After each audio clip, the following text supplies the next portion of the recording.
Hey, how are you? My name is Malachi Perkins. I'm 27 years old and I live in Brooklyn, New York. I am represented by Block Talent Agency. Pretty much growing up, I was born in Chicago, South Side, raised as a black male Christian. It was kind of hard for me to be myself because it pretty much went against everything Christianity said. Like, you can't be a homosexual and expect to live a prosperous life or like to go to heaven and all these different things. It wasn't until I got to high school where I found like a group of friends and peers who I could confide in and like just be myself and open up another part of myself that I couldn't necessarily do at home because my mom was also raised a Christian. And she had that religious background. It was hard for her to wrap her mind around it. And pretty much anything that I did that was artistic, it was applauded. It was like, oh wow, like look at that. But no, school still comes first. That's always been the motto in my household. Work hard, play later, pretty much. So school has always been the thing that I was good at. It wasn't until I was 17, 18 where I did like a summer program with the Joffrey Ballet in Chicago, and I discovered my love for dance, and I love the challenge. I love how hard I have to work. I love that I was a perfectionist and like, yeah, you can get good grades in school and like you can achieve something, but with dance, there's always room for growth. And I love that challenge. Like, no matter how good you are, there's always going to be someone better. Like, never be complacent with who you are as an artist. And I kind of love that. And it kind of like, it stuck with me. So going into college, since I discovered dance so late, I was on my way to college. So going into college, I continued dancing, but it was still pretty much about school. I participate in the summer program, Alonzo King Lines ballet summer program. And I think it was the summer of 2013. And I had a mentor there who was also a gay black male. And he really opened my eyes and changed my perspective on the LGBT community. And just pretty much told me that I'm welcome there and I wouldn't have to be afraid. I wouldn't have to hide who I am as a person. So going back into school that following semester, I told my mom, I was like, I think I want to dance like professionally. I know it's going to be challenging.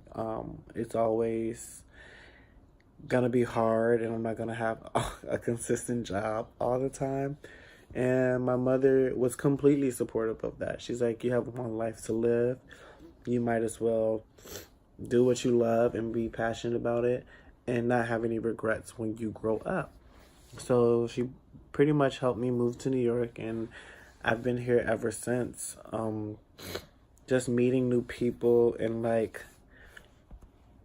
yeah, meeting new people and really like exploring the LGBTQ community more because it is New York, so I'm not like as sheltered and I do have the option of like going out and doing things on my own. So I just discovered a whole different community and how supportive it was.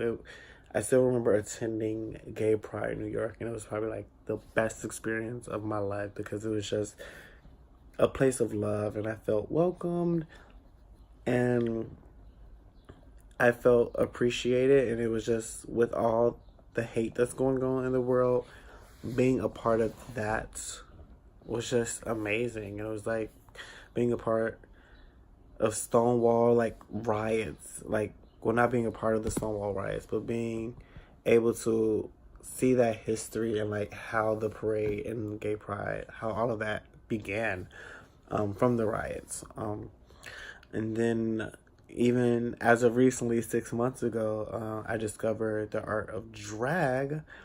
I've always been like iffy about it. Like back in the day, like even for ballet shows, you could never get me to wear makeup. They're like, you gotta put eyeliner on or like do foundation like to stand out on stage. I was like, no, no, thank you. And I started drag 6 months ago, and now I have a complete new passion for drag and like all the other different art forms that it's opened me up to, whether it be makeup, whether it be sewing, whether it be styling hair. Like, it's a whole nother art form in itself. So I really do appreciate that. My name is Twirling Tina on Instagram, but it's Tina Twirler. Yeah, so I was also scared to even perform in drag because I'm like, people have been doing it for years and they're gonna accept me. I'm a little bit different. I'm a dancer, but I'm also awkward and goofy. They're not gonna accept me, but I've been blessed to have so many people extend an offering, helping hand to me, and just giving me drag clothes and wigs and costumes and heels and makeup, and really like taking me under their wing, and I really appreciate that. So yeah, the LGBTQ community is completely welcoming and loving, and I've had nothing but a good experience being a part of this community, and I'd love to reach out and just show people that no matter what their differences are, that they're always welcome and that they should be celebrated, because we're all human at the end of the day, and we all need to spread love because this world has too much hate. But yes, that's been my experience in the LGBT community. Thank you. Oh, a little bit of voguing. I'm not like a professional voguing, but I'm a dancer, so I can play with that. So I would do a little bit of stuff like